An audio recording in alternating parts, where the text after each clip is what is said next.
Good morning students, welcome to English class.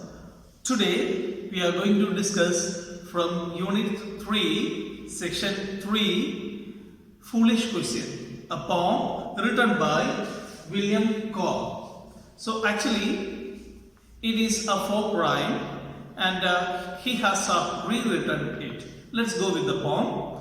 Where can a man buy a cap for his knee? Or a key for the lock of his hair?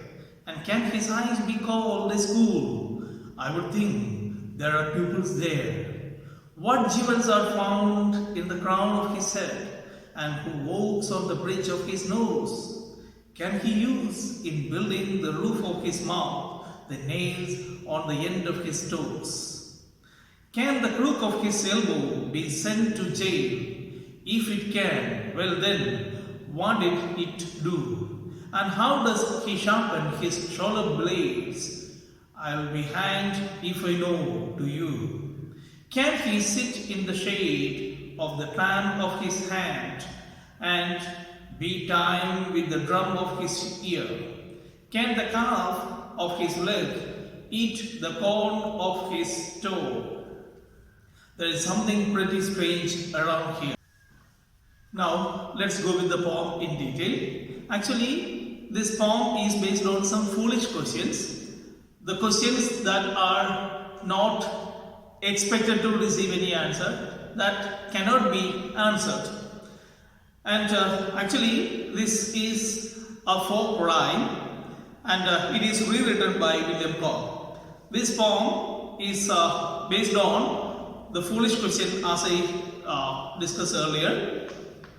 These foolish questions, they are titled foolish because some of the body parts are termed with the other common nouns that we usually use to describe the other things. For example, cap. So cap of knee is used. At the same time, cap is used to wear on our head. Then again, the blade of shoulder. So the blade is used to shave or to cut something.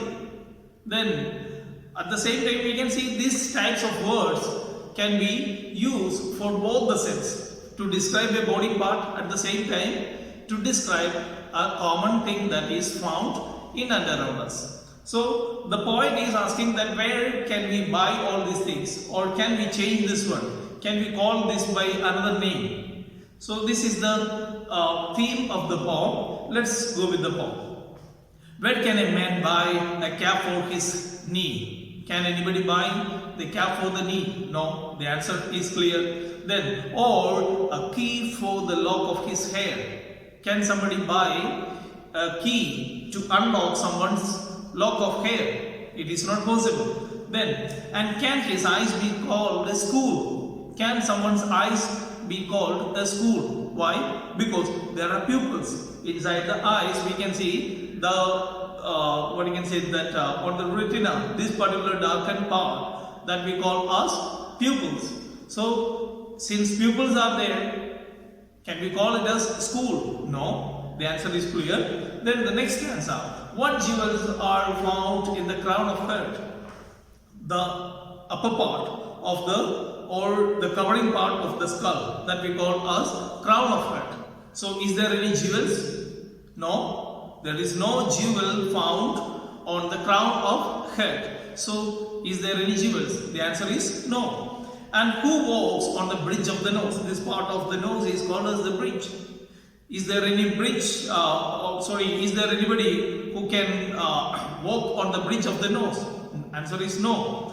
Then can he use in building the roof of the mouth the nails on the ends of his toes?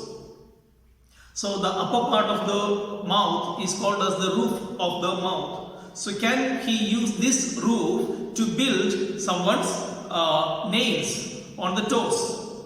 So at the end of the toes, can we build a building by using the roof of the mouth? It is not possible. Then can the crook of his elbow be sent to jail? So usually the word crook is said about the people, those who are crooked.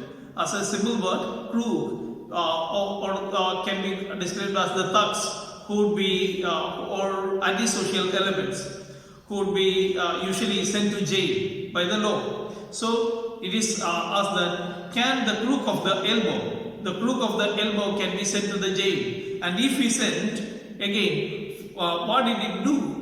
So if you want to send the crook of your elbow to the jail, what did it do?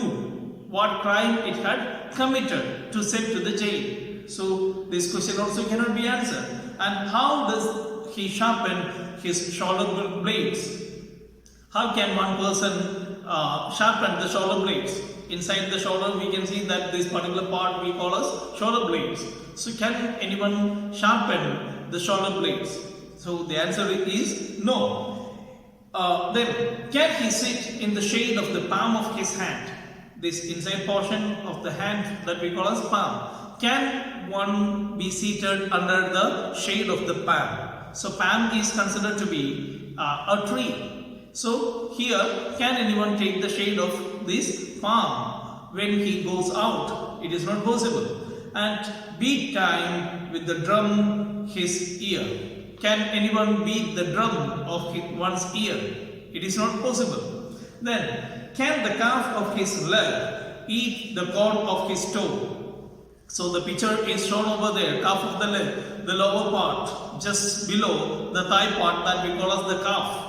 So the calf of the leg can eat the corn of the toe. Toe means at the end of the tip of the finger, we can see that this particular part we call as corn. So can the calf, or calf means the baby of a cow. So can the baby cow eat the corn of one's toe? So it is not possible. There is something pretty strange around here. So that's why after telling all these things, the poet says that all these words used are really pretty strange. They are strange because the same strange words are used to describe some other things in our common life. But then too, we use these words to describe the thing. But there is no answer if these questions are asked. This is the end of the poem. Thank you for watching this video. I would like to wish you an amazing day. Thank you. May good God bless you.